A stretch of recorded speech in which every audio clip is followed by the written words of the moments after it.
한번 따라합시다. 재앙을 넘기는 힘. 그래요. 오늘 여러분들에게 재앙을 넘기는 힘이라고 하는 이 제목으로 말씀을 나누고 함께 또 우리가 뜨겁게 기도하는 시간을 갖고자 합니다. 자, 오늘 본문 출애굽기 12장의 말씀입니다.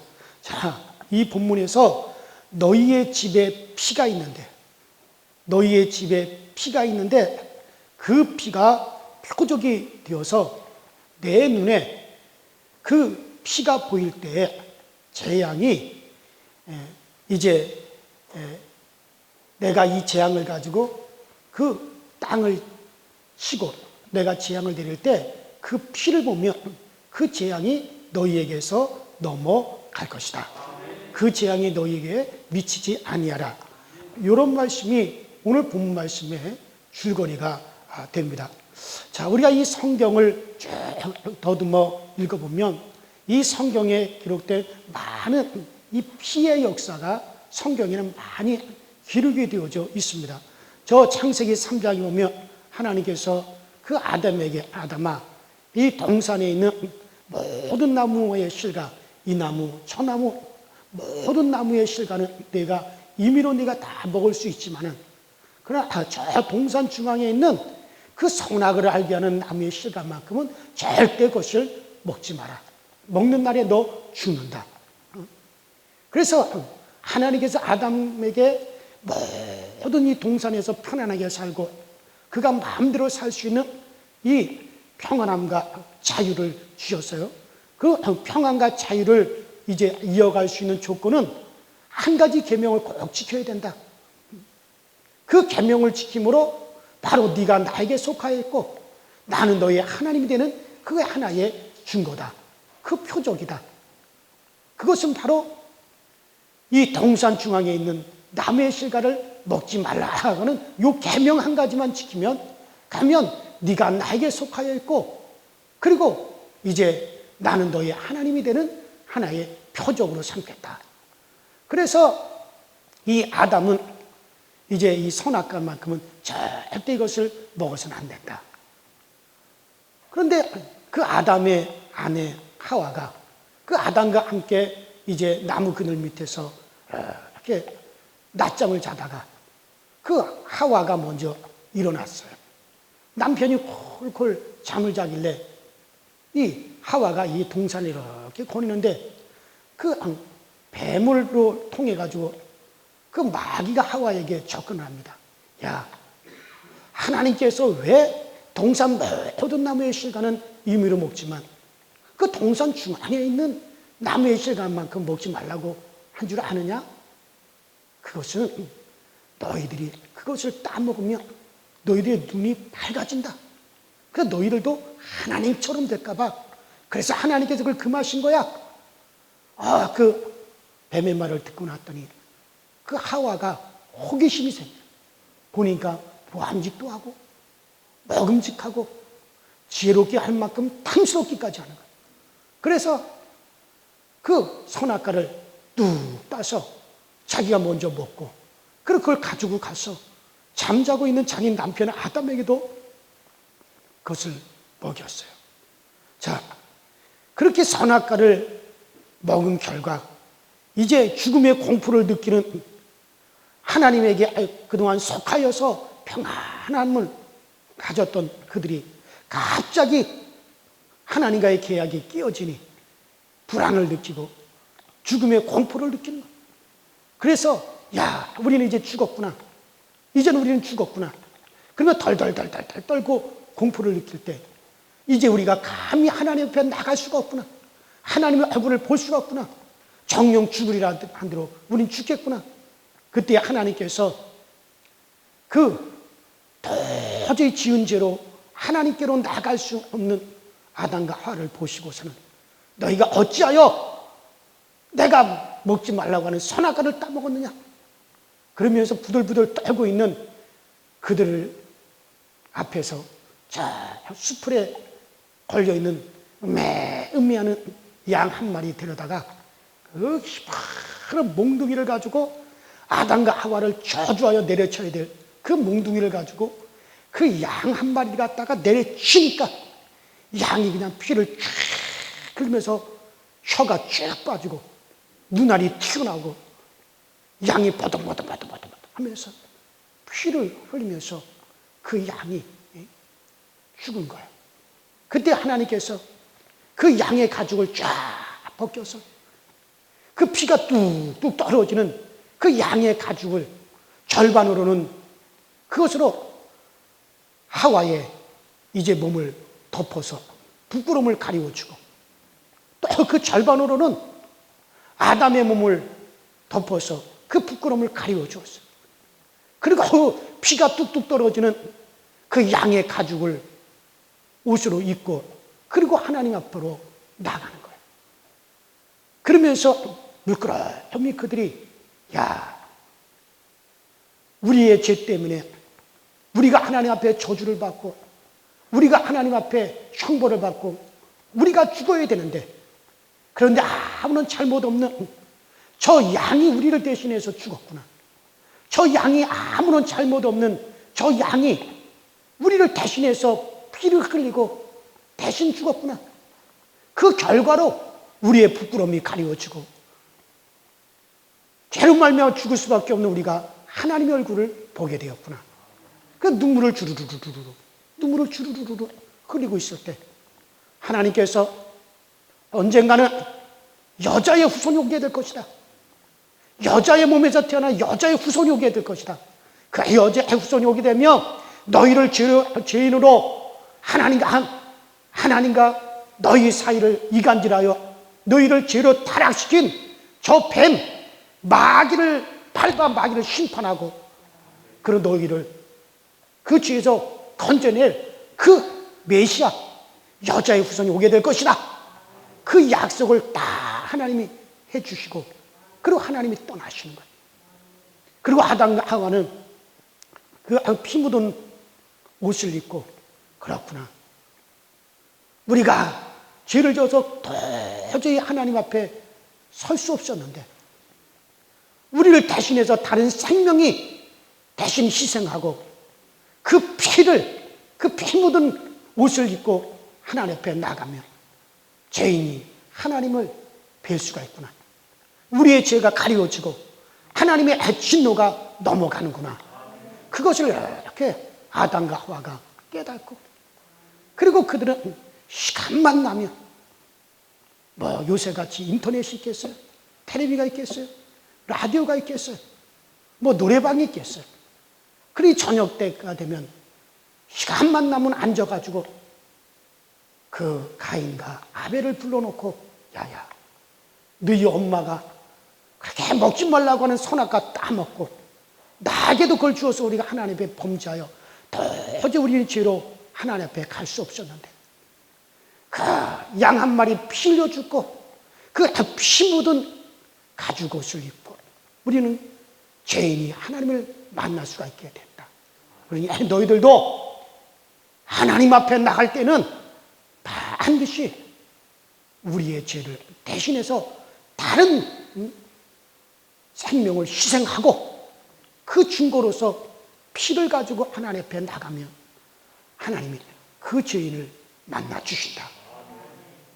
영원히 우리의 죄를 해결하실 분은 완벽하게 우리의 죄를 해결하실 분은 나중에 여자의 후손으로 오실 메시아가 와서 해결을 하겠지만 일단은 우리의 죄를 이렇게 가리우고 하나님을 뵈려면 바로 그러한 희생의 피를 가지고 하나님 앞에 나갈 때 하나님께서 만나 주신다.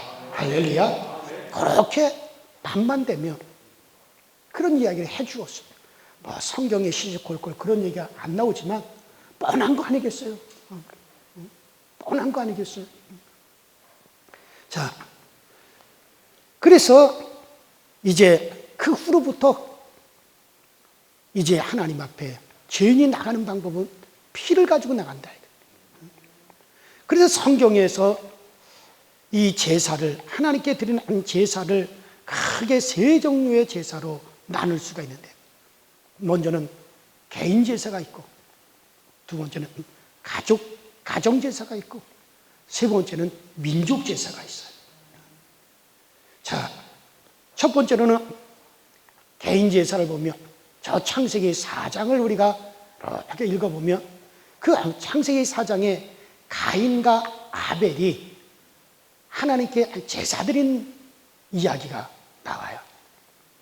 두 형제가, 한 사람은 농사를 짓는 사람이고 가인은 농사를 짓는 사람이고 그 아벨은 그 가축을 키우는 그런 사람이었는데 1년이 되어서 추수를 저를 맞이했어요.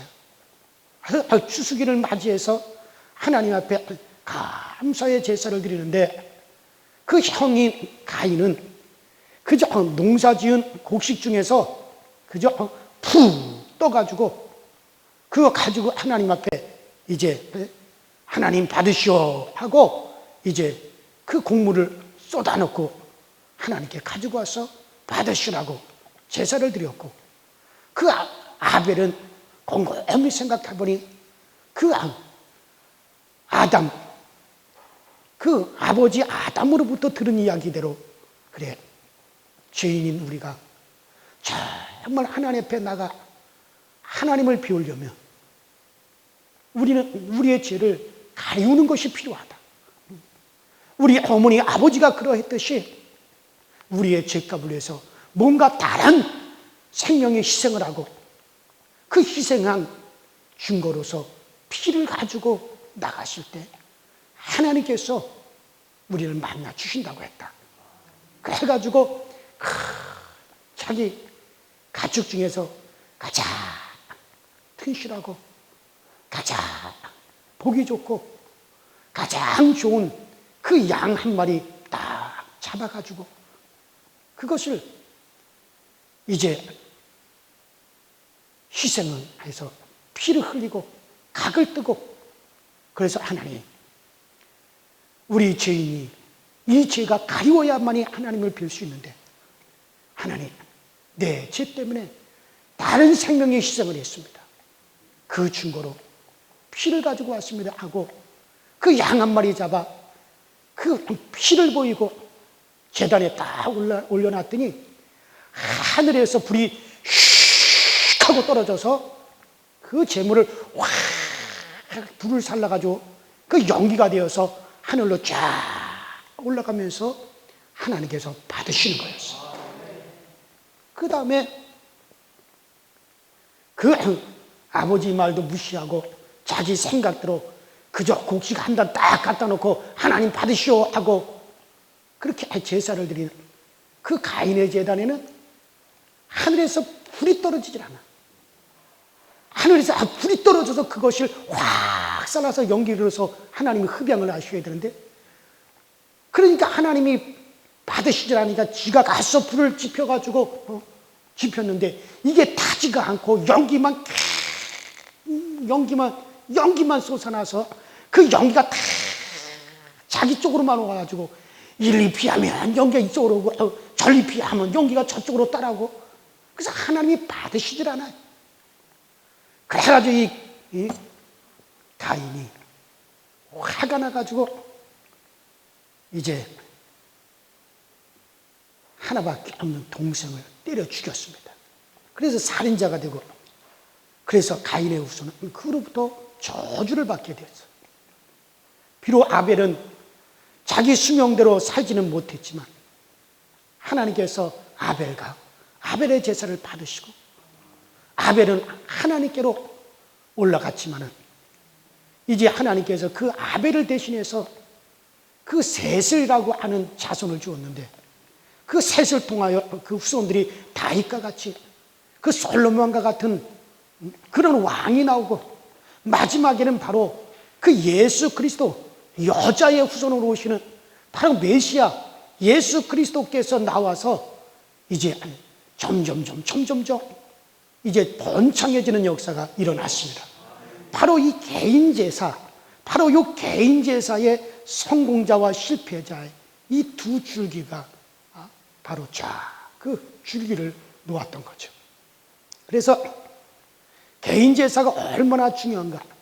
우리가 주일에 예배당에 와서 똑같이 하나님 앞에 우리가 예배를 드리더라도 그 예수의 피의 공로를 의지해서 정말 나는 하나님 앞에 잘한 것도 없고 나는 아무런 공로가 없을지라도 정말 내가 예수 그리스도의 그 피를 의지해서 주님 앞에 나왔습니다.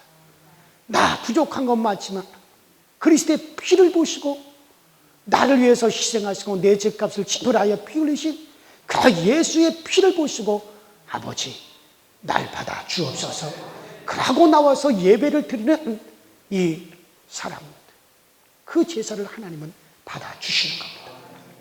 그래서 우리가 정말 그렇게 나갈 때 하나님은 그 사람을 한 주간 보장하는 역사가 일어나게 되어질 줄로 믿습니다. 그래요. 두 번째로는 가정제사야. 가정제사는 바로 은혜를 받았던 노아의 가정을 통해서 우리가 그것을 살펴볼 수가 있습니다. 천만 사람이 다 그 물의 심판으로 홍수로 다 수장되어 버렸는데 그 노아의 8 식구만 다 구원을 받았어요.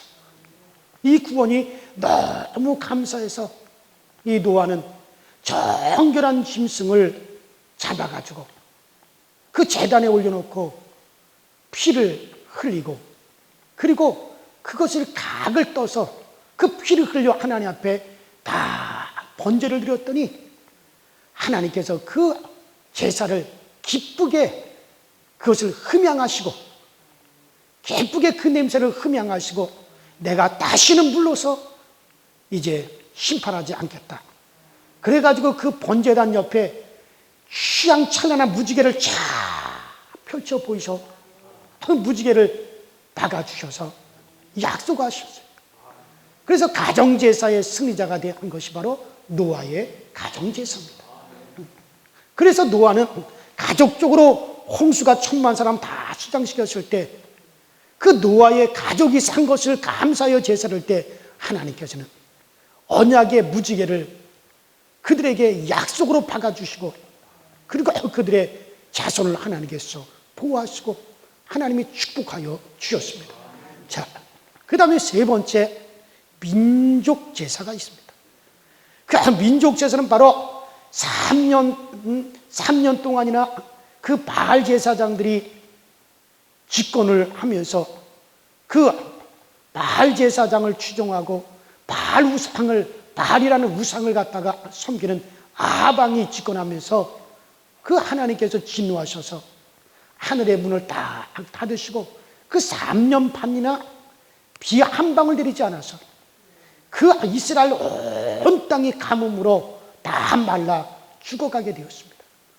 그때 그 엘리야라고 하는 이 선지자가 민족을 대표해서 이스라엘 민족을 대표해서 소를 잡아가지고 그리고 제단을 쌓고 소를 잡아 피 흘리고 그 피 묻은 것을 다 각을 벌려놓고 하나님 앞에 국가의 운명을 짊어지고 하나님, 이 민족이 하나님 앞에 지은 죄 때문에 버림을 받고 저주를 받고 멸망을 해야 마땅하지만 하나님 긍휼을 베풀어 주세요. 정말 이 민족이 죽어야 되고 저주받아야 되지만 대신해서 다른 생명이 희생을 합니다.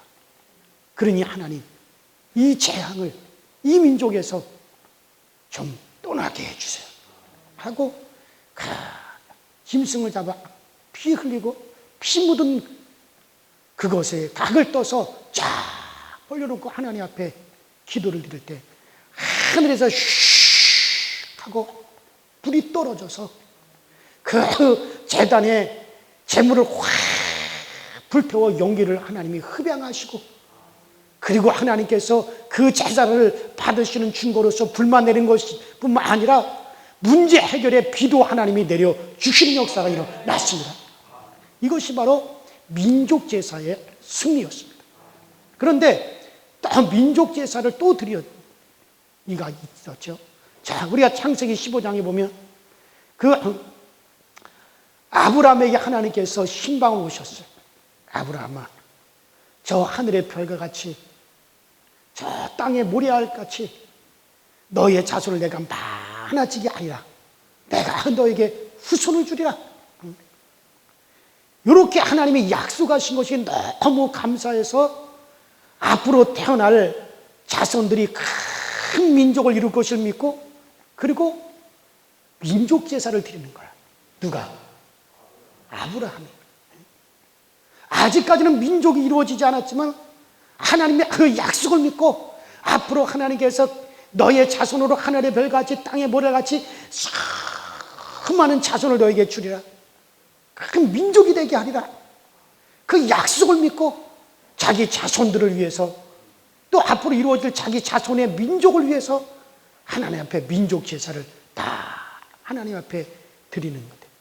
그때 그 제물의 배를 쫙 갈라서 피를 흘리고 그 피 묻은 제물을 갖다가 각을 떠서 이제 제단에다가 다 올려놨어요.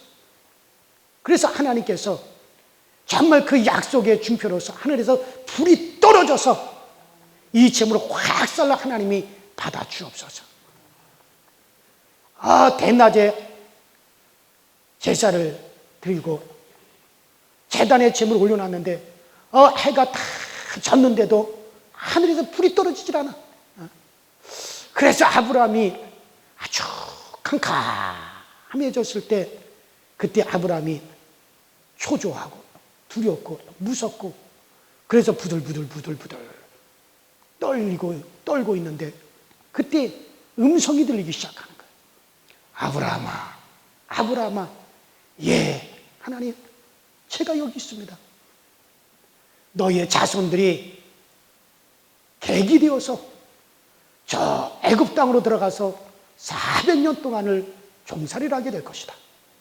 그동안에 너의 후손들이 하늘의 별처럼 많은 숫자로 엄청나게 크게 번창하게 되어 큰 민족을 이루게 될 것이다. 그 후에 내 자손들이 번창하여 큰 민족을 이루게 되면 그때 내가 반드시 너의 자손들, 너의 후손들을 그 애굽에서 끌어내어서 이곳으로 내가 다시 데리고 올 것이다. 하나님이 다 약속을 하십니다. 그래서 하나님께서 그 약속의 증거로서 하늘에서 슉 하고 불이 탁 떨어져서 그 햇불 같은 불이 쫙 떨어지면서 쪼개놓은 고기 사이를 휙 하고 지나가면서, 그러면서 그 재물을 하나님이 확 받으셨어요. 자, 그래서 그 하나님의 약속대로 이스라엘 백성들이 애굽에 들어가서 큰 민족으로 불어났어요. 그럼 지금으로부터 3,500년 전에 200만 명이라면요, 어마어마한 숫자. 여러분들, 우리나라가 500년 전 조선시대 때 우리나라의 인구가 여러분들 200만, 300만 밖에 안 됐어요. 그런데 벌써 3,500년 전에 200만 명, 200만, 300만이라면요, 어마어마한 큰 민족이 된 겁니다. 그래서 그 약속대로 하나님이 그 민족을 불어나게 하시고, 이제 하나님께서 이스라엘 백성들을 이제 애굽에서 데리고 나오는 때, 하나님의 애굽 땅에, 하나님이 크게 애굽 땅에 재앙을 내리시면서 그들을 거기서 이끌어내시는데, 하나님께서 1년 된 수양의 피를 이스라엘 백성들에게 1년 된 그 양을 잡아서 그 양의 피를 갖다가 이스라엘 백성들이 살고 있는 집 문설주와 잠을 자는 그 임방에다가 너희들이 가지고 있는 피를 문설주에 바라라. 그 피를 문설주에 바른 집은 다 재앙이 넘어가고, 피를 바르지 않은 애굽의 사람들의 집에는 재앙이 들어가서 저 바로 왕의 처다들부터 시작해가지고 저 맷돌 가는 여종의 아들까지 모든 사람이든지 짐승이든지 첫 것은, 제일 먼저 태어난 첫 것은 그날 밤에 다 죽는 거예요. 다 다 죽는 거예요. 그런 끔찍한 불행이 왔습니다. 그런데 그 피를 가지고 그 피를 바른 이스라엘 백성들을 집에는 그 재앙이 넘어갔더라. 그래서 이스라엘 백성은 해방되는 역사가 일어났습니다. 그래서 이 성경을 창세기부터 요한계시록까지 쭉 더듬어 보면 성경의 역사는 한마디로 예수의 피의 역사입니다.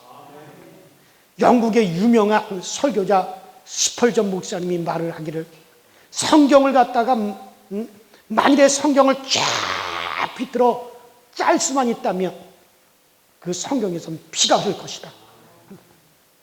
저 구약 성경에서는 짐승의 피가 흐를 것이고, 예수를 비유한 예수 그리스도의 모형인 짐승의 피가 흐를 것이고, 신약 성경에서는 예수의 피가 흐를 것이다.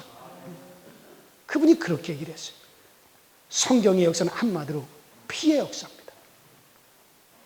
하나님은 하나님께 이 피를 보이며 응답하시고, 그리고 재앙을 넘기시고, 피를 보시면 용서하시는 거예요. 그래요. 그래서 지금까지 제가 말한 개인제사, 가정제사, 민족제사, 이건 다 무엇으로 드려졌느냐? 피로써 드려졌다. 오늘도 우리가 아무리 철화를 하고 금식을 하고 별거 다 한다 할지라도 예수의 피의 공로가 내 기도에 밑받침이 되지 않으면은 기도도 예배도 하나님 앞에 올라가지 않는 거예요. 그러길래 예수의 피가 붙어야 제사가 하나님 앞에 올라가는 역사가 일어나는 겁니다. 아무리 정성을 많이 들인 꽃이나 과일이나 곡식을 갖다 놓는다 할지라도 그것은 절대 제물이 될 수 없고, 피가 섞인 제물만이, 그것이 구약시대 때 바로 피가 섞인 양만이 제물이 되는데, 바로 이 양은 한마디로 누굽니까? 어린 양 예수 그리스도십니다. 그래서 우리의 기도 속에 예수의 피를 붙여야 그 기도가 비록 시원찮는 기도라 하더라도 하나님 앞에 쫙 올라가는 거예요. 그 역사이라는, 우리의 예배 속에 예수의 피를 붙여 예배가 올라가는 역사 일어나는 거예요. 아무리 내가 죄인이라고, 아무리 내가 하찮은 존재라 할지라도, 아무리 내가 부끄럽니 많다 할지라도, 정말 내가 예수 그리스도의 피를 의지하고, 하나님 정말 나는 보지 마시고 나를 위해서 피 흘리시고 내 죄값 지불하기 위해서 피 흘리신 예수 그리스도의 그 피를 보시고, 하나님 나의 예배를 받아주세요. 나의 기도를 받아주세요. 그리고 예수의 피가 붙어 있어야 그 기도가, 그 예배가 하나님 앞에 올라가는 거예요. 가정 예배를 드리는데도 철야와 금식을 하고 대표 기도를 하더라도 예수의 피가 들어가야 됩니다. 이것은 한마디로 나를 위해서 돌아가신 예수의 피입니다. 피 있는 제사만이 하나님 앞에 올라가는 거예요. 지금까지 우리가 말씀 들으신 대로 짐승을 잡고 살점을 떼어내고 각을 뜨고 그것이 피를 흘려 하나님 앞에 번제로 드리면 하나님 그것 보시고 재앙도 죄도 하나님은 다 넘기시고, 그리고 하나님께서 물리쳐 주신 겁니다. 이는 곧 우리를 대신해서 예수께서 오셔서 십자가에서 그분이 살을 찢어 각을 뜨시고 피를 흘려 하나님 앞에 보이시고, 그 대가로 저와 여러분들이 용서를 받은 거예요. 그래서 세상 죄를 지고 가는 하나님의 어린 양을 보라. 그래요. 창세기 27장을 보면 그 이삭의 부인 리브가가 자기 아들에게 하는 말이, 야 야곱아, 네 아버지는 너의 형 그 에서에게 장자의 복을 주려고 하지만 너희들이 엄마 뱃속에 있을 때 하나님께서 말씀하시기를 작은 자가 큰 자가 될 것이다. 하나님이 이미 그렇게 너 야곱을 장자로 하나님이 인정하셨어. 그러니까 그런데도 불구하고 네 아버지가 내 말 안 듣고 그래도 조금이라도 먼저 태어난 놈이 그것이 장자가 돼야 되지, 어떻게 뒤따라 나온 놈이 장자가 되느냐고 저렇게 네 아버지가 하나님의 말씀을 안 듣고 저렇게 고집을 피우니 하나님이 네 아버지 눈을 지금 멀게 하셨다. 그러니까 양 한 마리 잡아서 형 에서의 요리를 대신하고 그 양털을 내 몸에 붙여서 네 형의 팔뚝을 대신하고 네가 형의 옷을 입어서 네 형 에서의 냄새를 이제 나게 해가지고 네가 아버지에게 들어가서 별미를 갖다 드리면서 아버지, 큰아들이 왔습니다. 그러니 내게 안수하여 장자의 축복을 내게 부어주세요. 그렇게 해서 네가 장자의 축복을 받아가지고 나오너라. 장자의 축복은 한번 장자의 축복이 안수하면 그것으로 끝나는 것이니 아버지한테 가서 그렇게 해라. 그래서 그 맏아들 에서를 대신해서 야곱이 그 눈이 안 보이는 아버지에게 들어가서 이제 장자의 복을 받는데, 여기서 보면 자기 털을 가지고 복을 받은 것이 아니라 양털을 자기 몸에 묻혀가지고 아버지가 떡하니 잡아보니 털이 북실북실하니 에서로구나. 그러니까 자기 것을 가지고 들어간 게 아니라 양의 털을 붙이고 들어가서 복을 받습니다. 오늘도 우리가 내 공로로 복 받는 것이 아니라 예수 공로에 힘입을 때 복 받는 역사가 일어나는 거죠. 그렇기 때문에 무엇을 많이 해서 우리가 복을 받는 것이 아니라 예수의 공로를 힘입어서 우리가 복을 받는 거예요. 예수의 공로를 힘입어서. 우리는 1994년도 그 추석 전날 온 대한민국 국민들을 경악하게 했던 사건을 기억하시는 분들이 있을 겁니다. 바로 이 지존파, 그 지존파 요 사건을 지금도 인터넷에 지존파 하면은 쫙 지금도 많이 나오죠. 그 일당 7명이 그 5명을 연쇄살인한 사건입니다.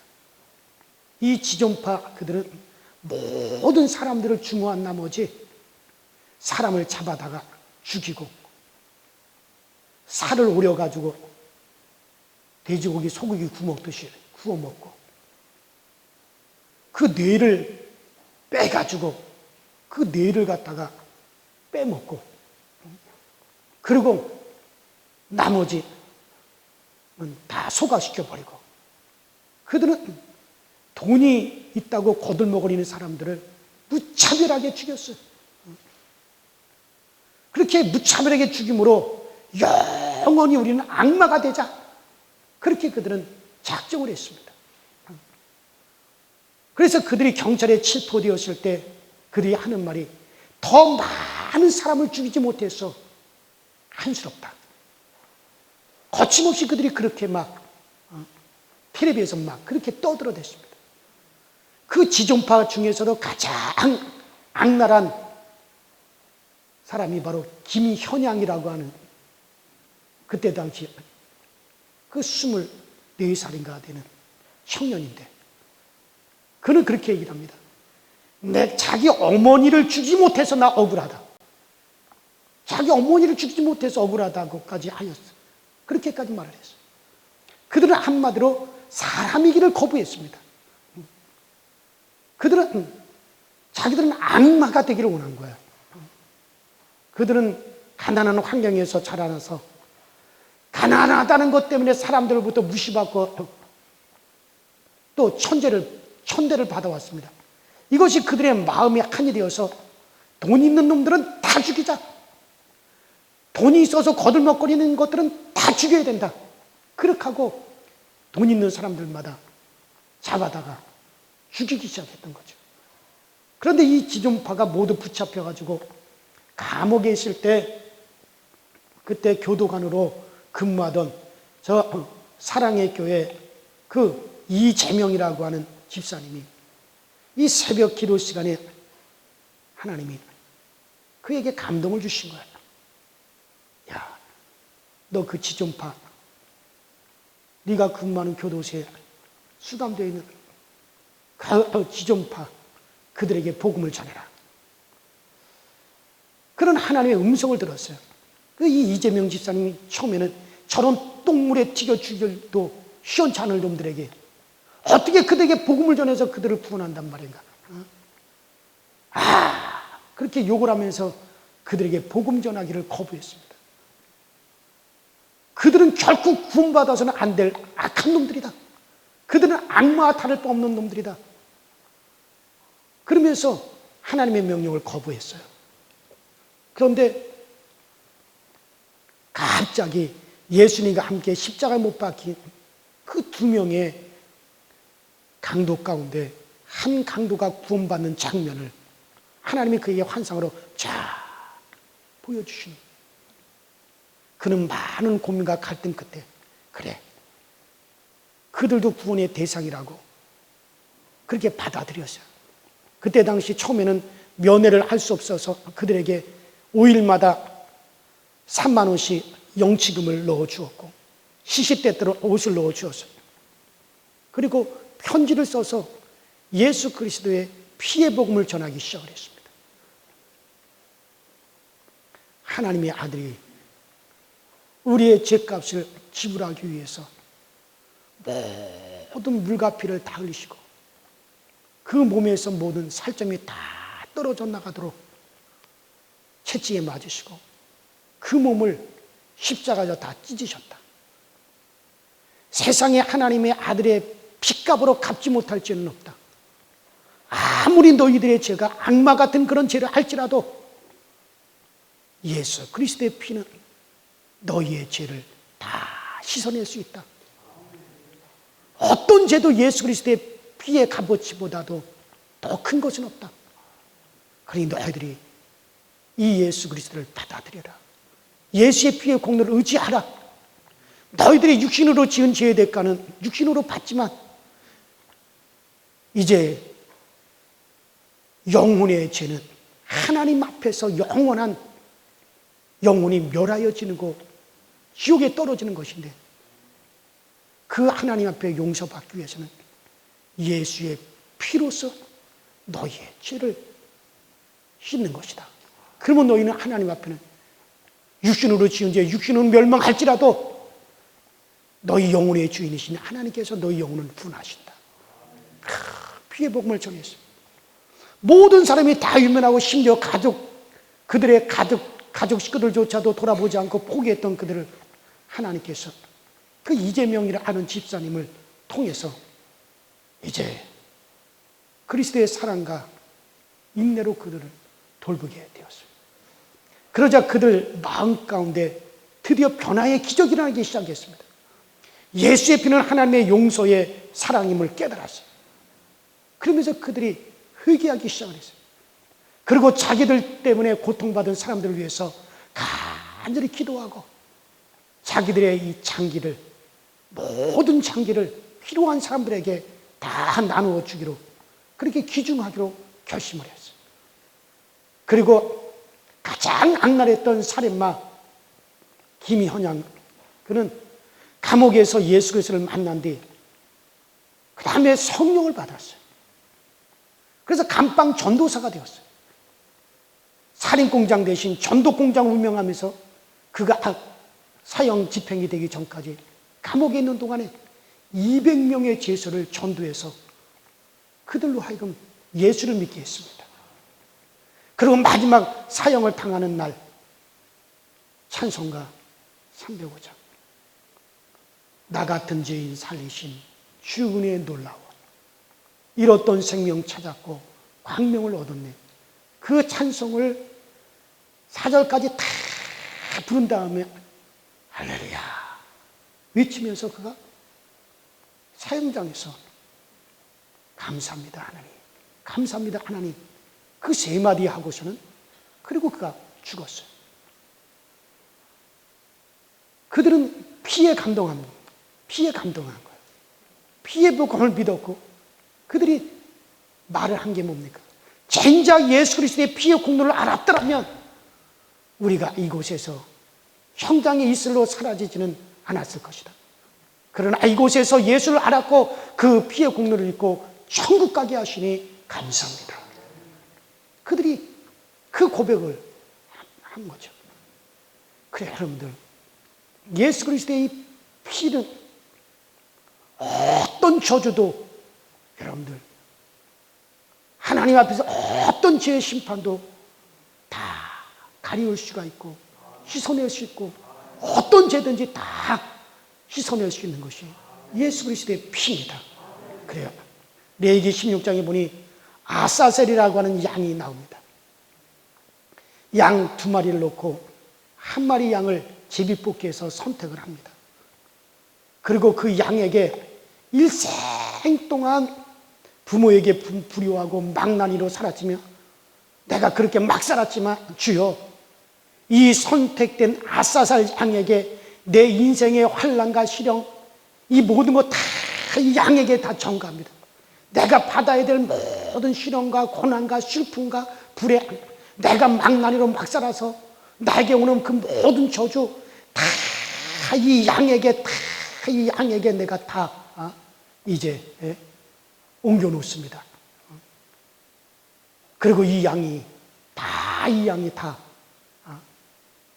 모든 거 다 가져가고 그리고 내 인생은 활짝 피기를 원합니다.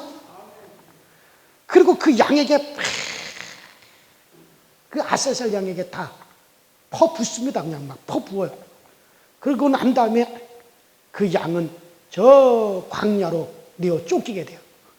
그러면 이 아사셀 양이 다 퍼부어가지고 다 그것을 짊어진 아사셀 양이 저 광야로 쫓겨나가가지고 리워단이라고 하는 그 짐승에게 갈기갈기 찢겨서 피를 흘려 파란만장하게 죽습니다. 그래서 그것을 보고 내 팔자가 기구하게 죽을 팔자지만 저 아사셀 양이 대신 내 운명 지고 가면서 내 팔자는 펴지는 역사가 일어나는 거예요. 그게 구약시대 때 아사셀 양입니다. 그런데 세례 요한은 예수님을 바라보면서 뭐라고 했습니까? 보라! 세상 죄를 지고 가는 하나님의 어린 양이로다. 바로 예수님께서 그 모든 것을 다 짊어지고 가는 거예요. 그래요. 오늘 본문에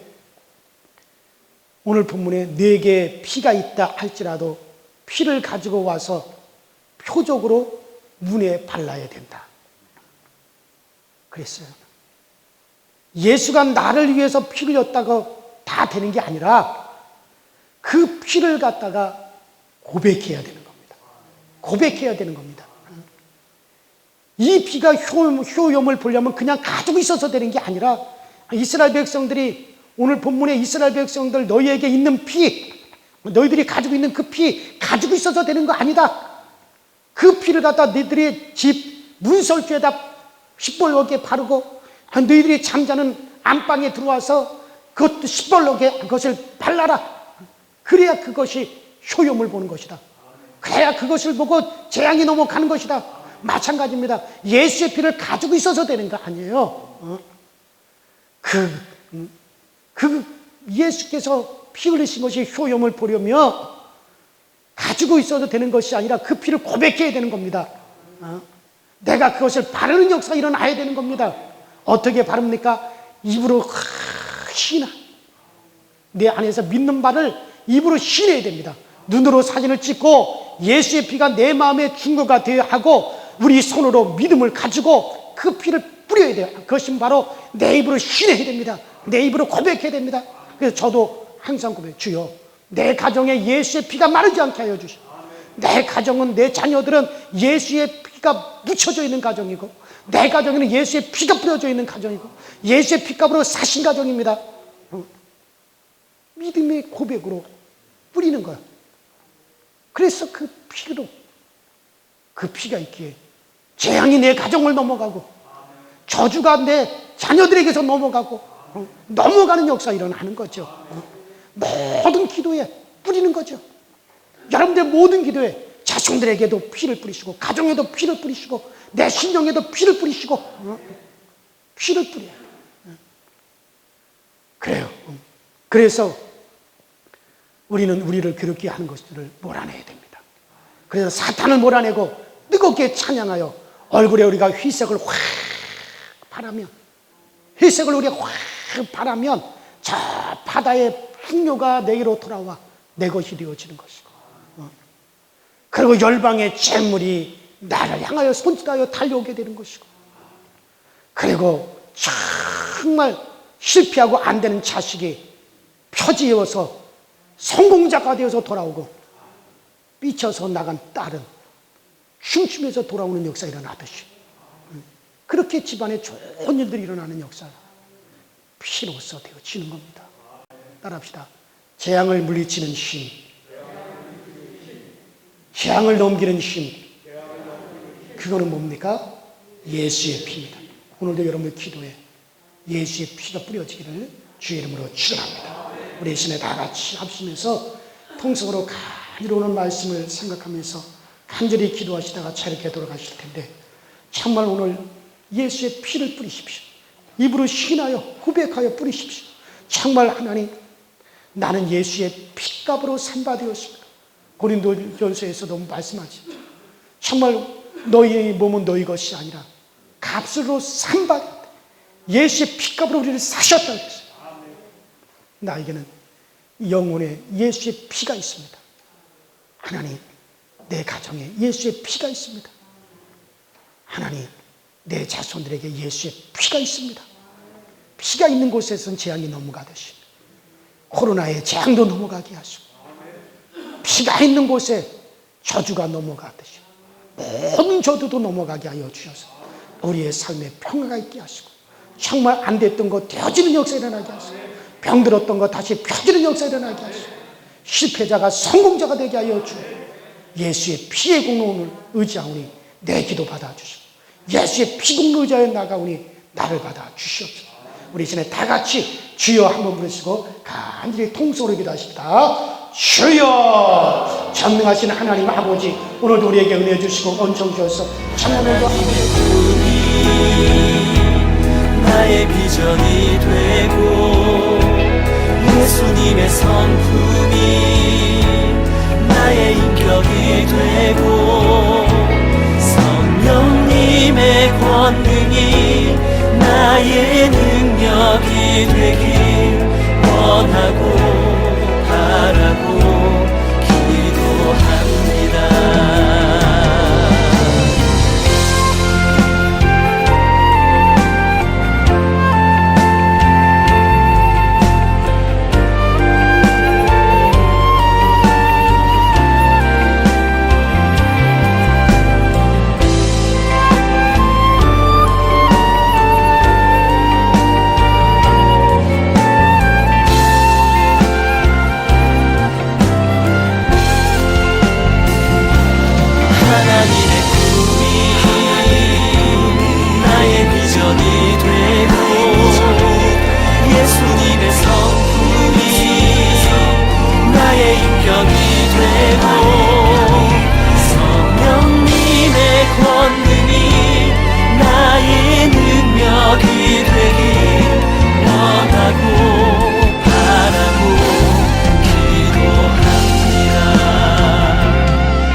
비전이 되고 예수님의 성품이 나의 인격이 되고 성령님의 권능이 나의 능력이 되길 원하고 바라고 기도합니다.